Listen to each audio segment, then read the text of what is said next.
The great CMS administrator, Dr. Mehmet Oz, alongside him, get this, investigative journalist, independent journalist, Nick Shirley, who they are both they're great patriots, rooting out fraud and trying to protect your tax money. First of all, gentlemen, we're grateful you're both here. Welcome. Thanks for having us. I want to brag on Nick. We were doing some stuff together over at HHS. He's doing his homework. We got to spend some time together in New York, in Minnesota. The video he just released on the fraud in Queens. Yeah. I mean, folks haven't seen it. Please go check it out because it's eye-opening. We're going to talk about it. So very quickly, though, a lot of people in our audience want to know and lean on your expertise about Senator Graham's passing. Can you briefly explain what this aortic dissection is? And is there anything that people watching this need to know about, maybe warning signs or anything like that, sir?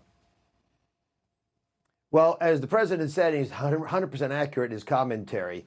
When it comes, these aortic dissections, it's the worst pain you've ever had in your life. That's about the only warning you're going to get. 30% of people are dead within a day, many within an hour or two. More than half of the people will pass within 2 days. So you got to get to a heart surgeon. That happens to be my specialty, and I used to do a lot of these operations. But even when I had the patient on the table, it is hard to put the pieces back together again because the aorta shreds. Imagine toilet paper with blood coursing through it. It begins to decimate the entire area. And when the aorta ruptures, you don't have any time at all. The only real shot is to get to the hospital immediately, and it has to be a major center. Now, the good news is one of the major predictors you're going to have a problem is high blood pressure. It's called the silent killer for a reason because many people don't know their blood pressure. So if you're watching this broadcast right now and you do not know your blood pressure, you have to assume it's high. If it's high, it could poke a hole in your aorta. Think of the aorta like a garden hose. When it pokes a hole, the blood spurts out and you don't have a lot of freedom. So get your blood pressure down. It's good both to prevent aortic dissection, but a slew of other problems like strokes and kidney issues. Yeah. So go to a Great drugstore, advice. check it out. All right, we appreciate it. Nick, we've been dying to talk to you, and we'll hope to get you back very soon for even more. What did you find? I was born in Astoria, Queens. What did you find in Queens with your camera? Yeah, so in Queens right now, in Flushing, Queens specifically, you have these adult daycares where our taxes are paying for elderly Koreans and Chinese to do Tai Chi and play dominoes. We're basically playing these adult play dates with our tax dollars, and the majority of them are fraudulent. This guy right here, he was operating a daycare that had allegedly 7,000 patients, and they had received $12 million. So, and he couldn't justify any of the information that comes straight from the databases of HHS. So Nick, real quick, I don't mean, but I saw somebody on X react to that video that we just showed, and he said, how is it that Nick Shirley takes an iPhone or whatever other equipment you have, you go to Minnesota, California, New York, and billions are being wasted? Yeah, well, simply put, it's because no one's ever looked into it, and no one's actually gone to the location.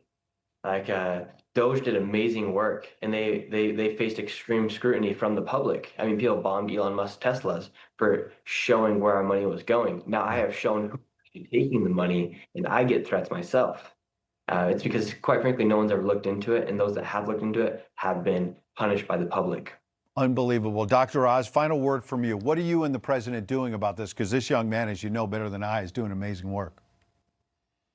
Well, we need an all-government approach. And so the president created the anti-fraud task force that the vice president is running. We're all over the country. Nick and I have traveled quite a bit together. Went to Queens in part because these social adult daycare centers are the tip of the iceberg. These are like illicit clubhouses where you get people to give you their Medicare beneficiary number. You begin charging the government a fortune. But I'm going to ask the big question here, Ed. Is this really a flaw to have Medicaid fraud, or is it a feature? And this is what Nick and I were uncovering in Queens, because it turns out it's a jobs program, right? You're creating opportunities for people to carry groceries upstairs for their families. That gets people off unemployment onto the federal taxpayers' dole, because we're now paying salaries to these folks, $17, $18, $20 an hour. And then here's the good part. You're unionizing these folks. When you get unionized, now the unions are pulling in tax dollars, again, coming out of Medicaid. The money you put into the federal government is paying for unions to now take, through their union dues, a tithing that they pay to political parties, usually the Democrats, to support those organizations. So it is actually a feature, which is why I think in both California and in New York, we're seeing so much of this. Unbelievable. Gentlemen, as I mentioned at the top, two great patriots, saving us tax money and trying to claw it back as well. Nick Shirley, Dr. Oz, thank you. Thank you very much. God bless. Information. Truth is freedom. is Newsmax. It's real news for real people.